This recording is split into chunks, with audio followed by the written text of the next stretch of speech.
ఓం ప్రణమ్య శిరసా దేవం గౌరీపుత్రం వినాయకం భక్తావాసం స్మరే నిత్యం ఆయుః కామ అర్ధసిద్ధయే ప్రథమం వక్రతుండంచ ఏకదంతం ద్వితీయకం తృతీయం కృష్ణపింగాక్షం గజవక్త్రం చతుర్ధకం లంబోదరం పంచమంచ షష్టం వికటమేవ చ సప్తమం విఘ్నరాజంచ ధూమ్రవర్ణం తదాష్టమం నవమం ఫాలచంద్రంచ దశమంతు వినాయకం ఏకాదశం గణపతిం ద్వాదశంతు గజాననం సైతాని నామాని త్రిసంజం యః పటే నరః నచ విఘ్నభయం తస్య సర్వసిద్ధికరం ప్రభో విద్యార్థి లభతే విద్యాం ధనార్థి లభతే ధనం పుత్రార్థి లభతే పుత్రాన్ మోక్షార్థి లభతే గతిం జపేత్ గణపతి స్తోత్రం షడ్భిర్మాసై ఫలం లభేత్ సంవత్సరేణ సిద్ధించ లభతే నాత్ర సంశయః అష్టభ్యో బ్రాహ్మణేభ్యశ్చ లిఖిత్వాయః సమర్పయేత్ తస్య విద్యా భవేత్ సర్వా గణేశస్య ప్రసాదతః ఇది నారద పురాణే గణపతి స్తోత్రం సంపూర్ణ. సంకటహర చతుర్థి నాడు వ్రతం చేసేటువంటి వాళ్ళు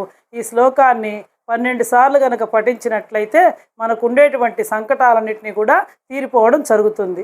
ఒకవేళ ఆ వ్రతం చేయలేకపోయినా సరే ఈ యొక్క స్తోత్రాన్ని 12 సార్లు చదువుకోవచ్చు అనమాట.